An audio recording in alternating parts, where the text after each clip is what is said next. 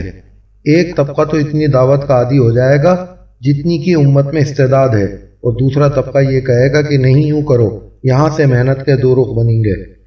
میرے دوستو بزرگوں، اس لیے عرض یہ ہے کہ ہم پوری اعلیٰ سطح کی دعوت دیں۔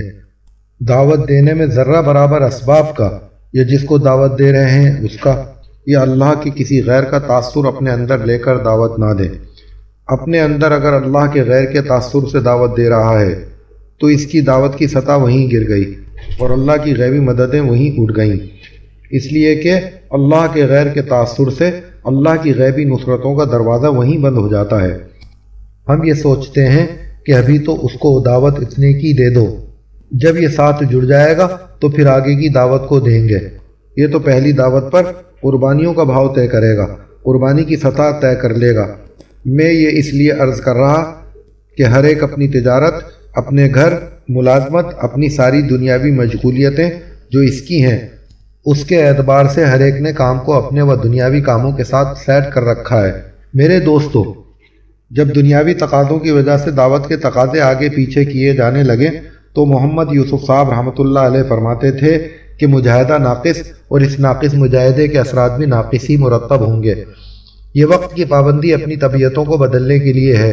پھر ایک طبقہ اس ابتدائی محنت سے وہ وجود میں آئے گا کہ اس طبقے پر جب جس وقت دن میں یا رات میں تقاضا ڈال دو وہ تقاضے پورے کرے گا، لیکن جو طبقہ اپنے کام کے ساتھ دعوت کو ملا کر جیسے تیسے ترتیب دے دے تو یہ بھی وہ طبقہ ہوگا جو ابھی دعوت پر نہیں آیا۔ پھر جن کے دعوت کے تقاضے ان کے دنیاوی تقاضوں سے مغلوب ہیں، یہ بھی عوام الناس ہیں اور یہ بھی مدعو کی سطح ہے، کیونکہ ہر مسجد کا ایک مجمع ہوتا ہے اور ہر مسجد کا ایک عملہ ہوتا ہے۔ ابھی تو مسجد کے عملے کے سہروزہ، مسجد کے عملے کی تعلیم، مسجد کے عملے کے 4 مہینے، مسجد کے عملے کے گشت، یہ چند ساتھیوں پر ذمہ داری ہے، ذمہ دار ہیں اور پوری امت کو اس محنت پر لانے کی نیت کیے ہوئے ہیں۔ ابھی تو ان پر محنت ہو رہی ہے کہ تم تو سہروزہ لگاؤ، تم تو 2 گشت کی پابندی کرو، تم تو 2.5 گھنٹے لگاؤ۔ دوسری طرف مسجد کا مجمع ہے جسے انعامال پر لانا ہے تاکہ وہ نبوت والی محنت پر آ جائے۔ میرے دوستو، عزیز و بزرگوں، جس طرح نماز کی صفیں ہوتی ہیں اسی طرح کام کرنے والوں کی بھی صفیں ہوتی ہیں۔ ایک پچھلی صف میں آدمی آتا ہے، آخری رکعت میں آ کر شامل ہوتا ہے، اپنی 3 رکعت پوری کر کے واپس چلا جاتا ہے۔ ایک امام کی سطح ہے، ایک امام کے پیچھے والی صف کی سطح ہے۔ حضور اکرم صلی اللہ علیہ وآلہ وسلم نے فرمایا کہ تم میں جو عقل مند اور سمجھدار ہے وہ میرے پیچھے کھڑے ہوں۔ کیا بات ہے؟ بات یہ ہے کہ اگر کسی موقع پر کوئی تقاضا تم سے متعلق آ گیا تو امام بولے گا نہیں، صرف اشارہ کرے گا انگلی سے اور اپنی جگہ سے ہٹ کر ایک آدمی کو پیچھے سے اپنی جگہ بلا کر کھڑا کر دے گا۔ میرے دوستو، وہ طبقہ کہاں ہے؟ حضور اکرم صلی اللہ علیہ وآلہ وسلم نے ایسے کام کرنے والے آدمی بنائے کہ آپ کے دنیا سے تشریف لے جانے پر دیکھو آپ کا وقت تمام نبیوں کے مقابلے میں سب سے کم، کہاں 950 سال نوح علیہ السلام کے، کہاں 23 سال حضور پاک صلی اللہ علیہ وآلہ وسلم کے، لیکن اس 23 سال میں آپ نے وہ عملہ تیار کیا کہ آپ کے دنیا سے تشریف لے جانے پر کام کا رائی کے دانے کے برابر بھی نقصان نہ ہوا۔ اتنا بھی نقصان نہ ہوا کہ زکوٰۃ نہ دینا تو دور کی بات ہے، زکوٰۃ میں دی جانے والی رسی اگر اس کو بھی کوئی دینے سے انکار کرے گا، اس کے لیے ترغیب دینے والے نہیں، فتویٰ دینے والے نہیں، اس کے لیے قتال کرنے والے موجود ہیں۔ یہ کب ہوتا ہے؟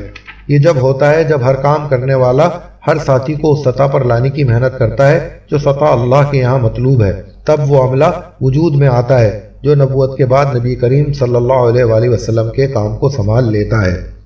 آپ صلی اللہ علیہ وآلہ وسلم نے ہر استعداد کا آدمی تیار کیا، یہاں تک کہ ایسا آدمی بھی تیار کیا کہ اگر نبوت کا دروازہ بند نہ ہوتا تو حضرت عمر فاروق رضی اللہ تعالیٰ عنہ کے اندر نبی والی استعداد پیدا فرمائی، جس کی زبان پر فرشتے بولتے ہیں اور جو عمر چاہتے ہیں اللہ کی طرف سے اس کا حکم آ جاتا ہے۔ یہ اس پر ہوا ہے میرے دوستو کہ یہ اگلی صف والے جب بنتے ہیں، جب ان کی قربانیاں اتنی ہو جاوے کہ یہ امام ہونے کی سطح پر آ جاوے کہ امام کو جب کوئی ضرورت پیش آ جاوے یا اس کا وضو جاتا رہے یا کوئی عذر پیش آ جاوے تو وہ زبان سے بولے بغیر اشارے سے اتنی جلدی پیچھے والے آدمی کو آگے کرتا ہے اور جہاں سے امام نے عمل کو چھوڑا ہے وہ وہیں سے شروع کر دیتا ہے، یعنی اتنا بھی فاصلہ نہیں ہوتا کہ امام کو کوئی عمل چھوٹ جائے۔ حضور اکرم صلی اللہ علیہ وآلہ وسلم کا حضرت اسامہ رضی اللہ تعالیٰ عنہ کے لشکر کو بھی روانہ کرنے کا یہی مطلب تھا کہ ہم جا رہے ہیں، لیکن اسامہ کے لشکر کو اتنی بھی دیر نہ ہو کہ جس سے نبوت کے امت کی طرف کام کے آنے میں کوئی فاصلہ ہو جائے۔ تو ہوتا ہے میرے دوستو اس تقاضے کے آدمی بنانا، اور آدمی بنا کرتے ہیں قربانیوں سے۔ اس کام میں ہر ایک اپنی اپنی قربانی کے بقدر آگے بڑھتا ہے۔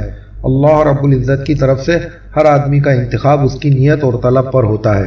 میرے دوستو کوئی کسی کو اس کام کو کرتا ہوا دیکھ کر خود کام کرنے لگے تو اس آدمی کو سمجھ لینا چاہیے کہ اس آدمی کے بعد میں کام میں نہیں رہ پاؤں گا، اس لیے کہ حضرت ابو بکر صدیق رضی اللہ تعالیٰ عنہ کا پہلا خطبہ یہی تھا کہ جو لگے ہوئے تھے محمد کی وجہ سے اپنا معبود ان کو بنا کر، وہ تو یہ سوچ لے کہ بھائی ان کا تو معبود ختم ہو گیا، اور جو اللہ کے لیے لگا ہوگا اسے استقامت حاصل ہوگی، لیکن اللہ رب العزت کی طرف سے انتخاب ہوتا ہے۔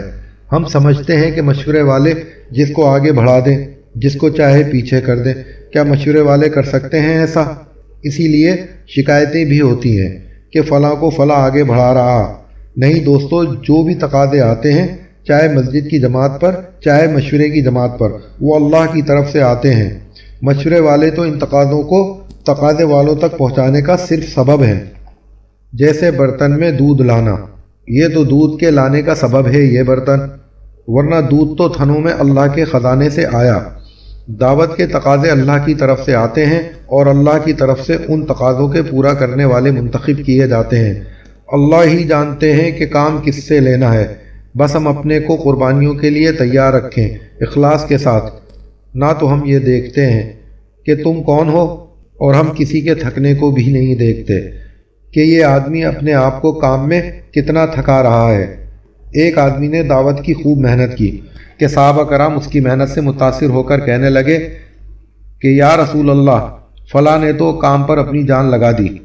آپ صلی اللہ علیہ وآلہ وسلم نے فرمایا، تم لوگ تو کہہ رہے ہو کہ فلاں آدمی نے اپنی جان لگا دی، اور میں نے اس کو جہنم میں دیکھا ہے کہ اس نے ایک کرتا چرایا مال غنیمت میں سے، اس وجہ سے اس کو جہنم میں دیکھا ہے۔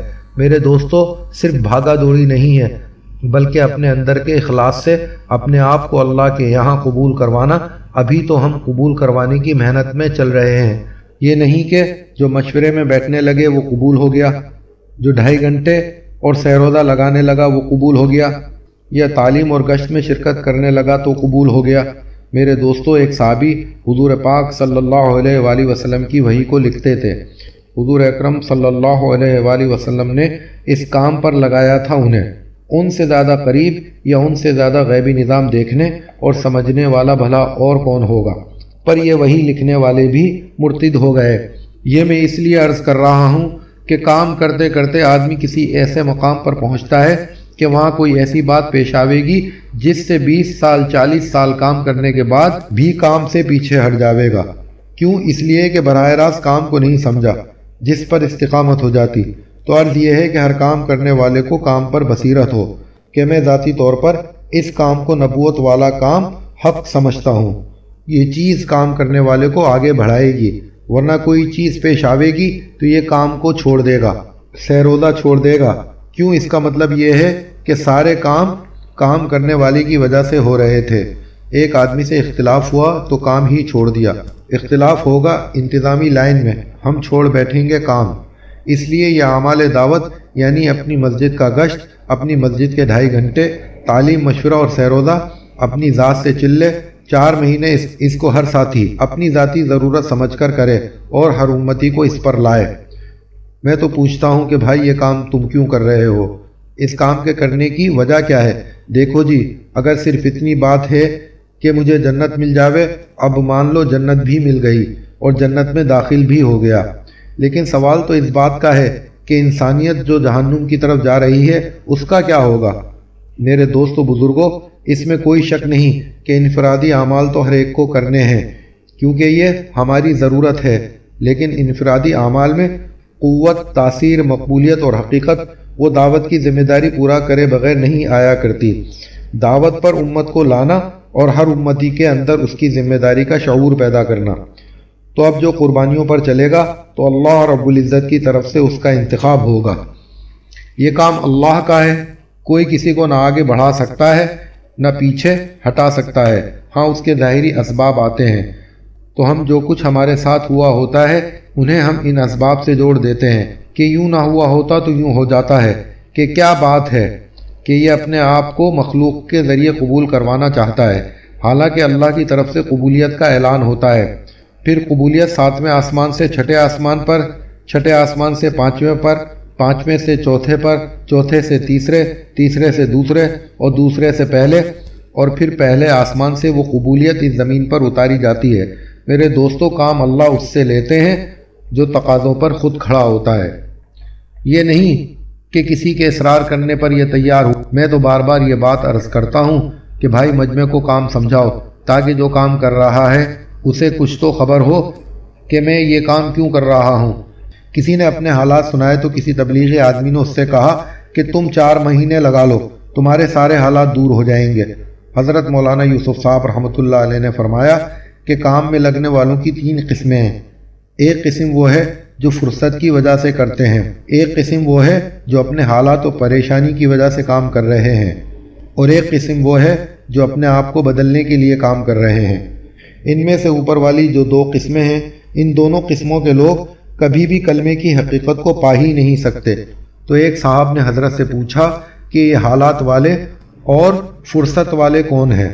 تو حضرت نے فرمایا کہ ایک طبقہ تبلیغ میں وہ چل رہا ہے، بہت بڑا طبقہ، جس کو تشکیل کرنے والوں نے، ترغیب دینے والوں نے یوں کہا کہ تو اگر جماعت میں چلا جا تو تیری بیماریاں، تیری پریشانیاں، تیرے قرضے، تیرے مقدمے سب حل ہو جائیں گے، سب ختم ہو جائیں گے، بس تو 4 مہینے لگا لے۔ اور ایک طبقہ وہ ہے جو فرصت لے کر آتا ہے کہ 10 دن، 5 دن، 40 دن، 4 مہینے اپنے کاروبار کے سیزن کے اعتبار سے کہ چلو بارش میں کام کوئی ہے نہیں، 40 دن لگائیں، یا فصل بو ہی دی، کاٹنے تک وقت خالی ہے، یا اس موسم میں ہمارا دھندا ڈھیلا پڑ جاتا ہے تو سوچا 4 مہینے کیا کریں گے، تو چلو جماعت میں چلے جائیں۔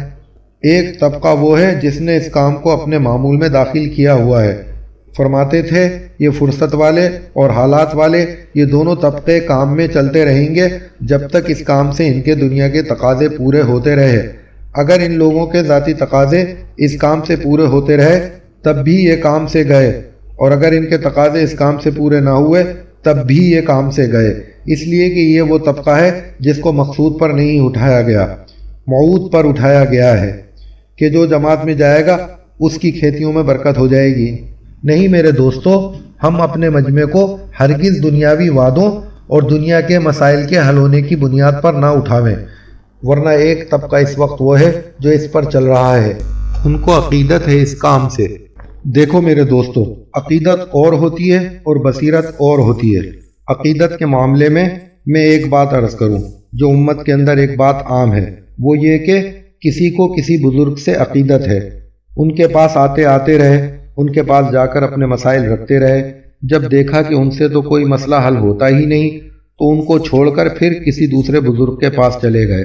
میرے پاس ایک صاحب نے خط لکھا کہ جب میں بہت پریشان تھا تو میں نے اپنے حالات ایک بزرگ کو سنائے، انہوں نے کہا کہ تم تہجد میں اٹھ کر دعا مانگو، تو میں نے تہجد میں اٹھنے کی کوشش کی لیکن میں تہجد میں اٹھ نہ سکا۔ پھر میں نے ایک صاحب سے کہا کہ میں تہجد میں اٹھ نہیں سکتا، تو انہوں نے کہا کہ تم جماعت میں چلے جاؤ، وہاں تمہیں تہجد میں ضرور کوئی اٹھا دے گا۔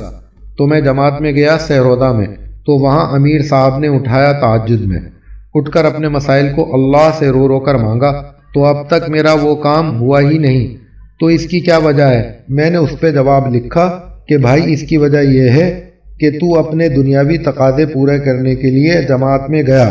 میرے دوستو بزرگوں، بات تو ذرا سخت ہے لیکن حقیقت ہے یہ کہ ایک تو اللہ کے یہاں ذرہ برابر بھی شرک نہیں چلتا، سارا عمل اللہ کے لیے ہو کر اگر ایک لمحے بھی عمل کا کوئی حصہ اللہ کے غیر کے لیے ہے تو اللہ کے یہاں سے سارا کا سارا اخلاص سے کیا ہوا یہ عمل ذرا سے بھی اللہ کے غیر کے لیے ہے تو یہ قبول نہیں ہوتا، بلکہ یہ عمل مردود قرار دے دیا جاتا ہے۔ یہ بات نہیں ہے کہ اللہ کے یہاں اتنا عمل قبول ہو جاوے جتنا میں اخلاص والا تھا اور جتنے میں اخلاص نہیں ہے وہ قبول نہ ہو، یہ بات نہیں ہے، بلکہ عمل کے ٹکڑے نہیں ہوتے کہ اخلاص والا الگ اور اغراض والا الگ الگ کر دیا جائے۔ اگر عمل کے ذرے میں بھی شرک یعنی اغراض ہوگا تو وہ اللہ کی طرف سے پورا مردود ہو جائے گا۔ اخلاص کی ادنا سطح یہ ہے کہ عمل صرف اللہ کے لیے ہو اور عمل کے وعدے کا پورا یقین ہو کہ اللہ اس پر یہ دیں گے۔ اس لیے میرے دوستو، آج تو نیت کر لو کہ ہمیں اپنی محنت کے میدان کو بدلنا ہے، اپنی محنت کے رخ کو بدل کر انبیاء والے کام کو اپنا بنانا ہے اور اللہ تعالیٰ کے خزانوں سے ایک امتی کو جوڑنا ہے اور خود اللہ کے خزانوں سے جڑنا ہے۔ اس لیے اب نیت کرو 4 مہینے کی اس کام کو سیکھنے کے لیے اور زندگی بھر اس کام کو کرنے کے لیے۔ اس کے بعد گشت کا موضوع ہے۔ جزاکم اللہ خیر۔